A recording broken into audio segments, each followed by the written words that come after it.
Alright, I signed up for a Stars free trial on my Prime account, and now I get to watch a whole bunch of Alfred Hitchcock.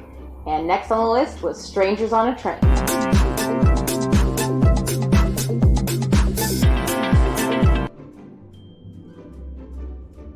So, Strangers on a Train was filmed in, or was released in 1951, whereas Rear Window, the first one that I had done, was 1954. And I do think I liked Rear Window better. So if you're gonna start with one, I liked Rear Window, but Strangers on a Train got inside my head. Like I had a nightmare that I was strangled the night after I watched this movie. So it was intense. I knew sort of what the plot was based on watching the movie Horrible Bosses. If you've seen that one, it's a really funny one. I don't think it's in this book, but it is worth a watch. They talk about the plot in the movie, and so I had this concept of like two strangers meet on a train. They decide to kill someone from each other's lives and would have like alibis, and there wouldn't be any motives, so it'd be hard to track them down. So I thought that's what the movie was, that they both agreed to it. And of course you find out that that's not the case. Only one of them agreed to it. So there is a lot of suspense. The main character is in an impossible situation where he had his wife murdered. He knows who murdered his wife. He can't turn them in because then it implicates him. So he's trying to find a way out of this situation. And it builds up so much suspense, and like the camera work, the acting. There's so many good things about this movie. It really drew me in.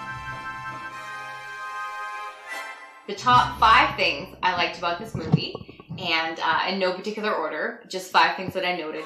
1, the camera work and the camera angles that Alfred Hitchcock uses, especially in specific scenes, really, really builds up the suspense. 2, Anne Morton, her costumes are flawless. Her clothing, I want her closet. Everything she wears is gorgeous, and her sister Babs was absolutely perfectly cast. Like the actress that played Babs just really nailed it on the head. Like just did a wonderful job. I totally believe that character was incumbent. The 4th thing that I really liked about this movie is the tennis match. So they have Guy playing tennis and Bruno returning to the scene of the crime to frame Guy for the murder.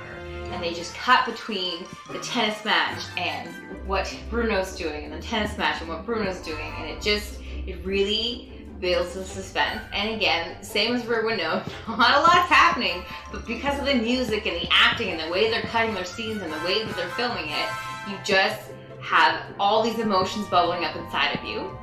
And the 5th thing that I really liked about this movie is the fight scene on the carousel. Like, whoever had to build that carousel, or however they had to film that, I don't know how they did it. I would love to know. I would love to like go back in time and see how they did that. It was very interesting how they did the fight scene, what they did with the carousel, everything that was going on. It was just a really, really epic roller coaster. And again, all the suspense got in my head because I had a nightmare after watching this movie. So, I mean, it's worth a watch. I'm really excited to watch more Alfred Hitchcock, and since I have the 30-day trial, continue watching my channel, like this video, and hit the notification bell if you want to hear about all the other Hitchcock movies that are in this book that I'll be watching this fall.